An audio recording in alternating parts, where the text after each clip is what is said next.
Good morning.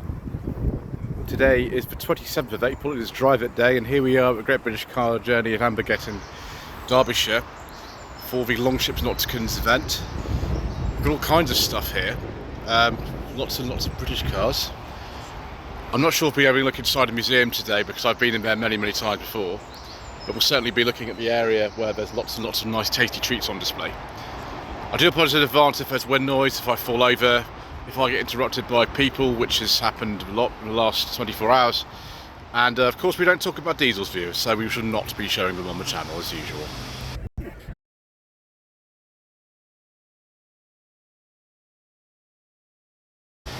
So we're going to start with this Rover 45. It's a very early one, this, a 2000, with all the pre-project drive features on it.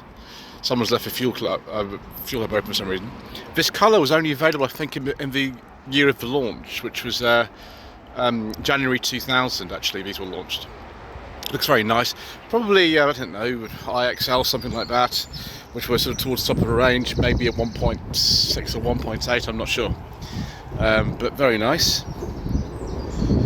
So we'll have to skip the next car, viewers, and move straight on to the 1100 Club display. Lots of nice ADO 16s on display. 40 years of the 1100 Club. And we have a two-door here. The two doors were rarer, but plenty around. This one is a Morris 1300 from about 1971. Just walk down this bit here, viewers, without falling down that hole. And another Morris 1300. So both Mark IIs. Mark IIs came in 1967, I believe. This one's got some Dunlop de novo alloy wheels. It's earlier than that one. This will be about 68, 69. And then a much earlier car. This is a Mark I Austin 1100 from 1965. That is amazing. Look at the simplicity of the dashboard. Classic sort of Octagonus. Really don't need anything other than what you actually essentially need, if that makes sense. But yes, there we go. Right, viewers, let me get down from this slightly precarious position and we will continue our Shambolic shuffle around this event. 1970-71 MGB GT, obviously undergoing some restoration to the paint. My gosh, what's happened here? It's about someone sort of step all over the paint. Wow. Interesting. I do like it, some shows, seeing cars in different states of you know, sort of restoration and things like that, and that's definitely that. Well, you can just drive it like that, I'm sure it'll be fine. More 1100s and 1300s, of course. Got this Austin 1300 from 68, 69. Very nice kind of late 60s colour, quite bright. Quite like that, viewers. But I prefer this 1968 Wolseley 1300. It's a bit more sort of me, a bit more kind of luxurious.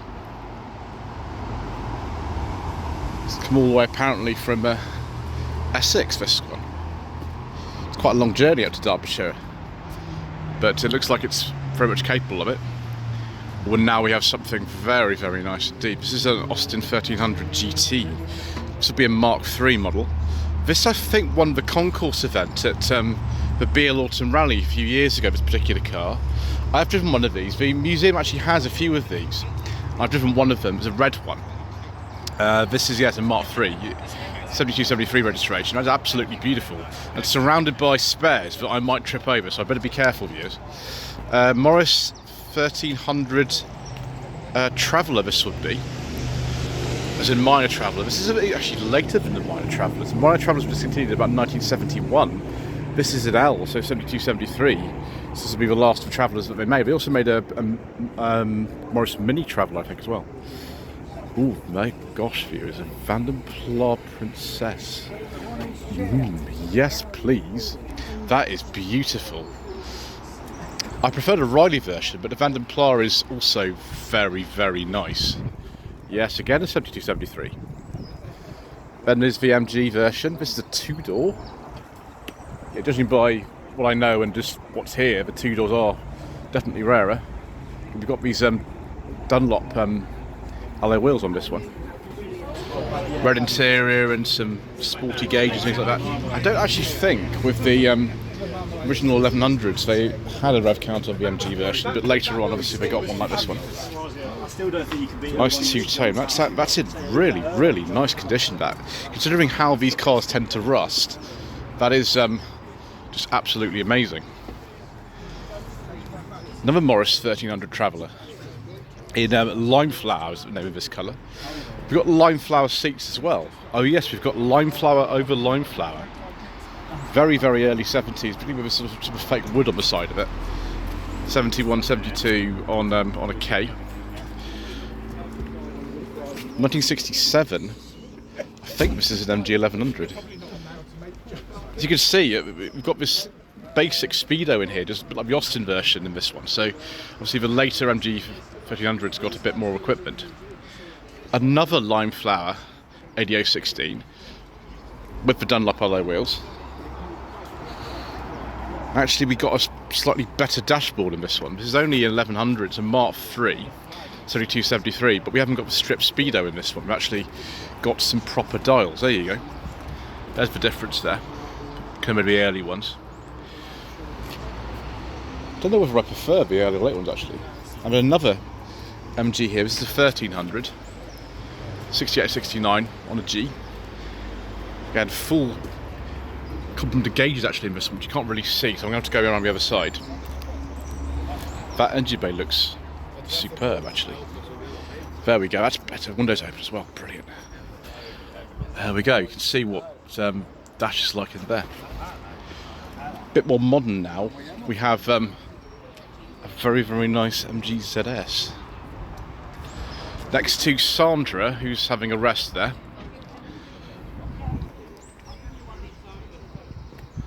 So this is ZS 120. We did see this yesterday at Pride of Longbridge, of course. We'll see many cars today that were also there.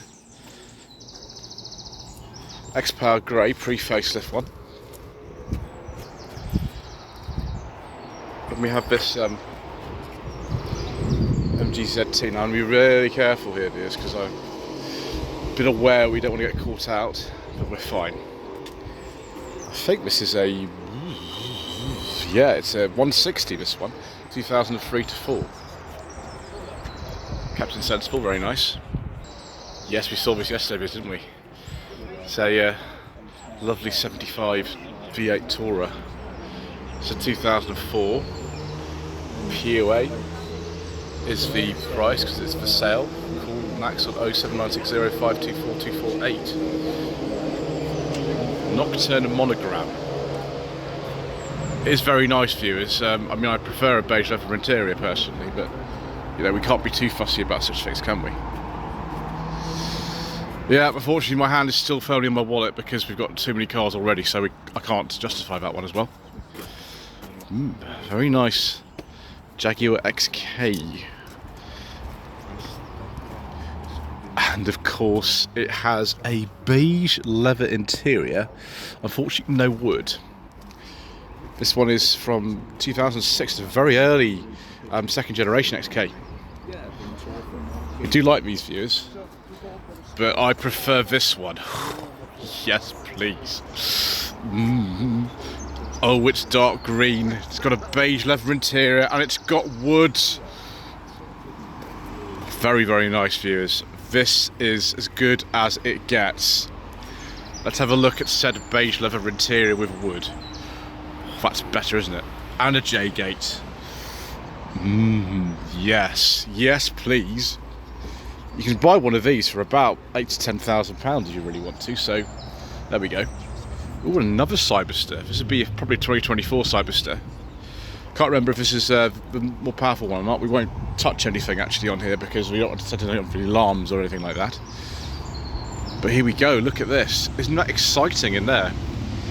As I said yesterday when we saw one of these at Pride of Longbridge, I really hope to get my hands on one of these eventually, but they're very, very difficult to get hold of at the moment. Even, you know, proper journalists, of which I'm not one, can't get hold of them either. So there we go. But that looks like a lot of fun.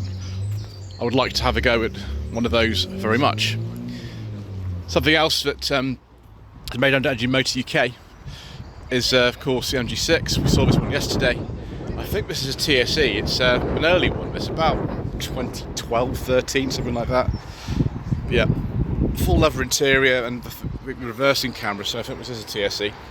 With a 1.8 turbo Cavachi engine. There we go. Yeah, reversing camera TSE. Something a lot older is this Rover 2200 SC. 74-75 registration, so relatively late for a PE6, and this is an automatic one, which was probably the slowest version available at the time, but they're actually not as bad a four-cylinder automatics as people tell you. They're not too bad, actually.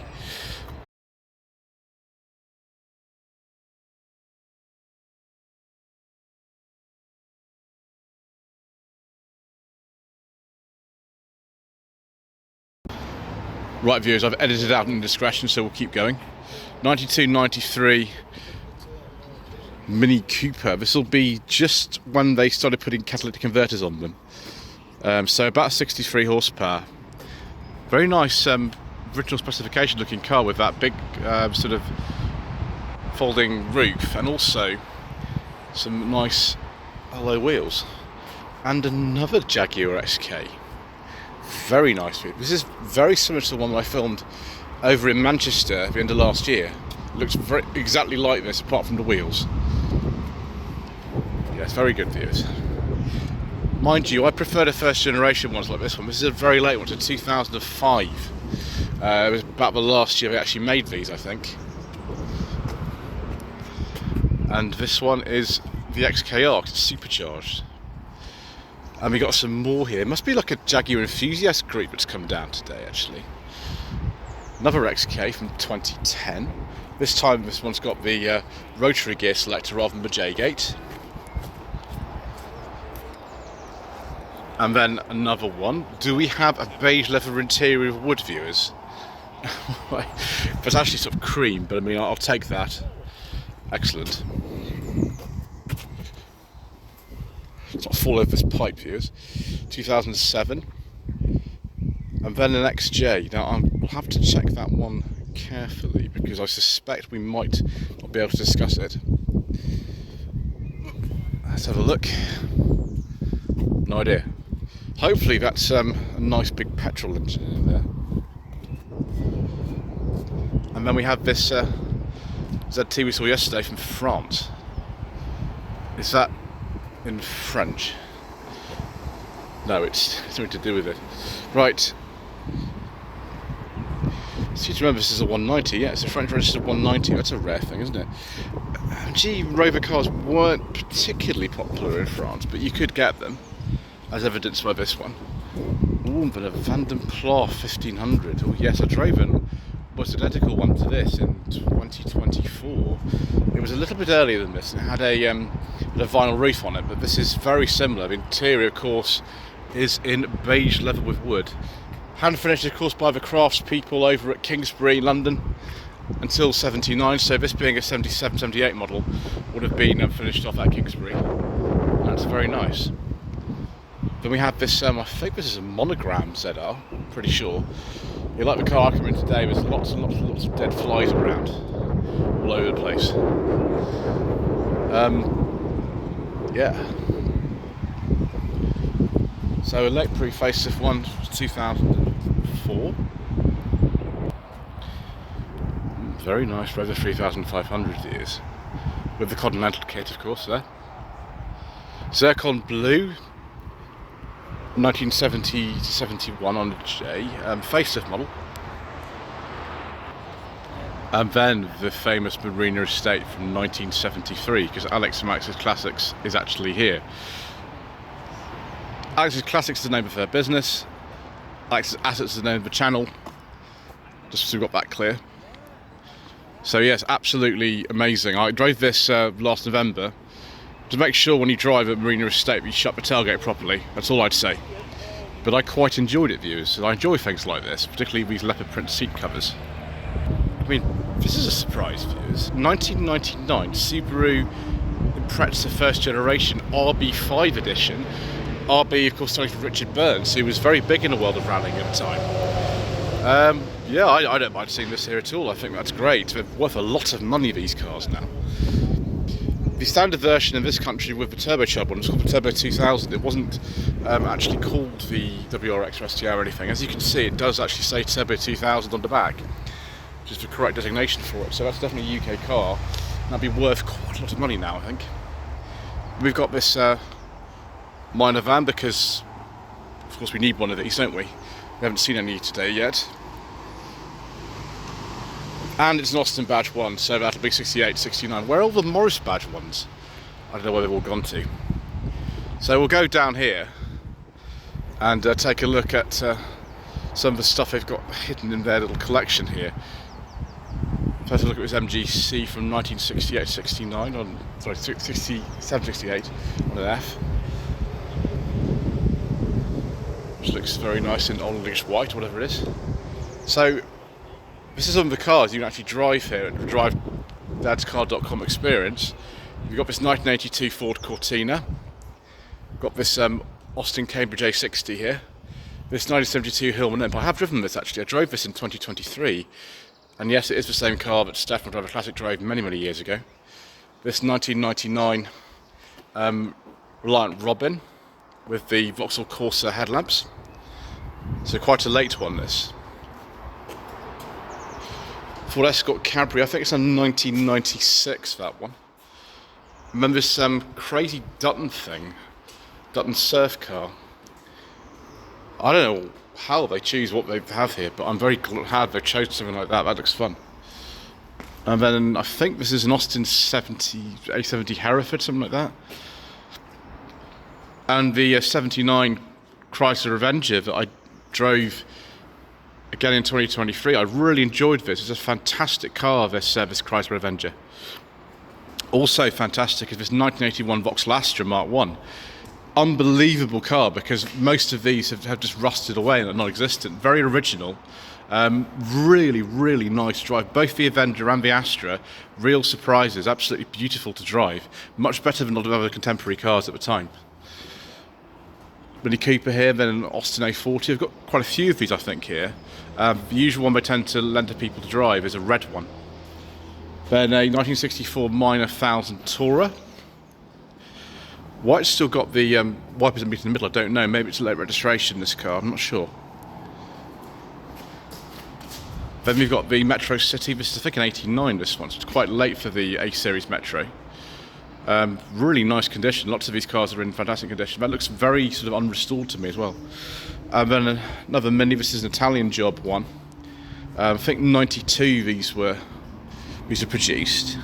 So yeah, tons and tons of Minis. So a chap who owns the museum, he's called Richard. He loves Minis. And then we've got this Toyota Mirai. Now I really want to have a go at this actually. I've never driven a fuel cell vehicle before, but they have one of these here now. Obviously the Toyota factory is not very far from here, it's just up the road in Burniston.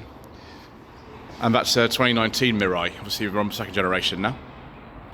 1999 MGF, very much like a sort of Mark 1 model, yep.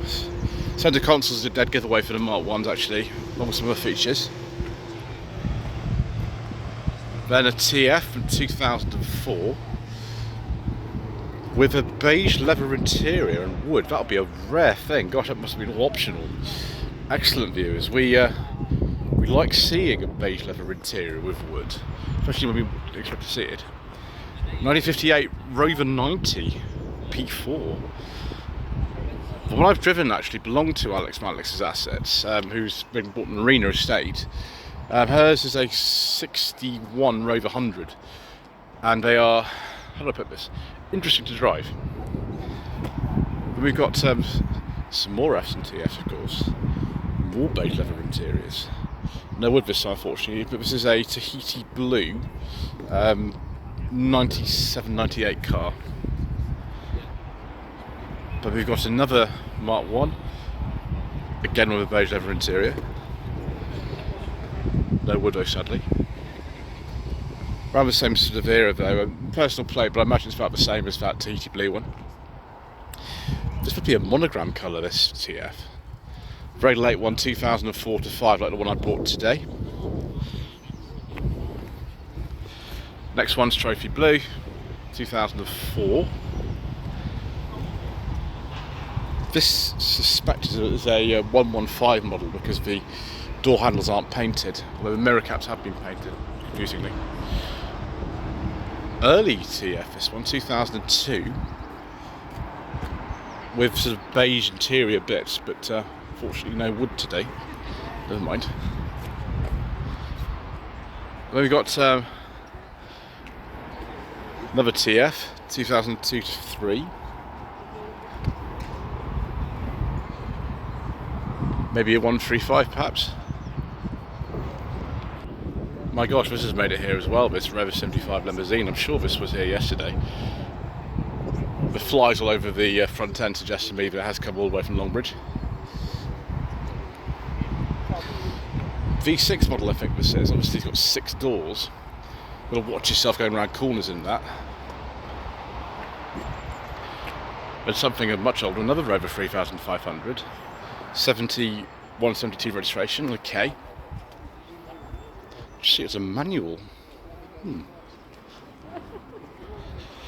I forget the name of that colour. I think it's perhaps tobacco leaf, I can't remember now. 74 MGB GT. Can't remember the name of this colour now. It's citrus green or something. I don't remember these. Someone has to enlighten me. Then we've got a Rover 95, so a very late P4. This would be from about 1962, something like that, maybe a little bit later. Right at the end, they made the 95 and the 110. 95 was the sort of less expensive version. We've got this nice 800. I think this is something like an E model, which denotes single point fuel injection. Yeah, SE, there we go. 89 to 90. We saw this for sure yesterday, didn't we? So towards the end, I think it was. 820i, which is the base model at the time. Very early one. December 91. The oldest R17 known to exist. I presume it's this one. These were awful build qualities. They were all right. And then they've got a contrast here with one of the later ones here, 99 to 2000 plate, this one. So you can see that they did actually change a fair bit during the course of production, which finished, I think, late 1998. But some of these were sold into 2000, and so you do see them occasionally on W plates, things like that. See here on the information sheet that this is one of the last cars built, not registered until September 1999. Returned to road earlier this year. Brilliant. And then in 1967, Revo 2000, I think this is Zircon Blue. That's in fantastic condition. Unrestored. Wow. That's absolutely beautiful. I have driven the 67 2000 like this, but it was an automatic one in purple. Again, owned by Alex Malix's assets. MG ZT 260, 2004 to 5 registration. Wonder how many of the V8s are actually here today. There's a whole other section actually as well, so we'll look in that soon. Aston Martin works, really? Crazy. 2002 MG ZT. That might be like a 120 or something like that. Well, those tend to be relatively rare. Ooh, very nice X350 Jaguar XJ. Complete with beige leather interior and wood. I do like a nice beige leather interior, viewers. Oh, it's an XJ8. Very nice. Late Revo 200 Cabriolet here. 98-99 on an S, Nightfire red with I think these are either 25 or 45 wheels from the later ones. But it looks really good on them actually. It does suit a lot of the earlier Revs as well, these later 25 and 45 wheels. And then a very nice R3. Is this perhaps like a VI or something? The VIs do say on the back, they're quite subtle though. Interior looks correct for one. No, it's a 216 SLI. It shows how subtle the VIs are. You really, when you can tell really above them is badge in the back. So that's a 97, 98 on an R. And then this very nice Rover 25 GTI 2001 3-door. You could also get a 5-door. In fact, the one I drove just over there is a 5-door.